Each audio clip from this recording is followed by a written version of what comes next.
Halo sahabat Direktori Hukum, di video ini aku mau ngebahas apa itu RUPS dalam suatu perusahaan.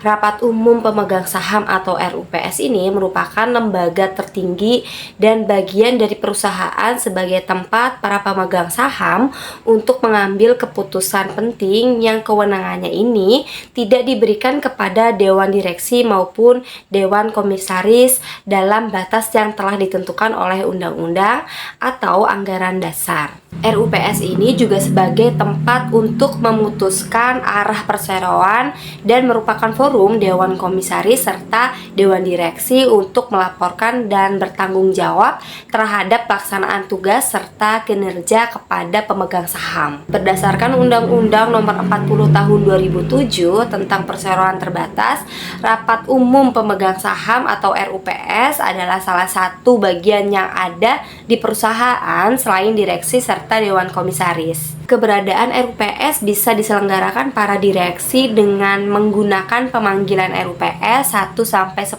pemegang saham maupun lebih dari jumlah seluruh saham dan Dewan Komisaris.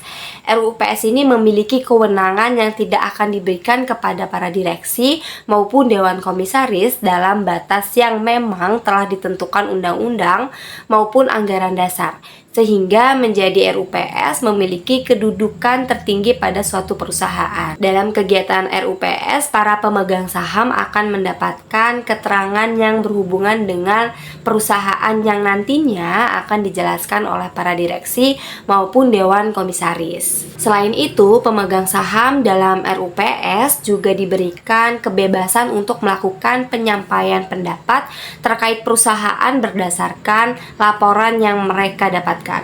Kemudian pendapat tersebut harus didengar para pemegang saham lainnya, Dewan Direksi dan Dewan Komisaris. Bentuk kewenangan dari RUPS adalah berhak melakukan pengambilan keputusan jika semua pemegang saham hadir atau diwakili dalam RUPS serta menyetujui keputusan tersebut. Misalnya mengubah anggaran dasar, mengangkat ataupun menghentikan anggota direksi maupun komisaris, hingga melakukan pembubaran perusahaan. Jika keputusan tersebut disetujui, maka perusahaan bisa langsung menjalankan keputusan yang telah dibuat tersebut.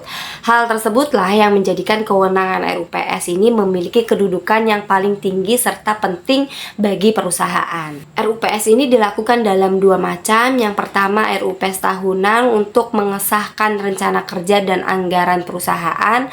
Dilaksanakannya selambatnya 30 hari setelah tahunan RKAP yang bersangkutan berjalan. Ada pula RUPS tahunan untuk menyetujui laporan tahunan dan mengesahkan perhitungan tahunan, diselenggarakan pada jangka waktu selambat-lambatnya 6 bulan setelah tahun buku berakhir. Yang kedua, rapat umum pemegang saham luar biasa ini dilaksanakan sewaktu-waktu.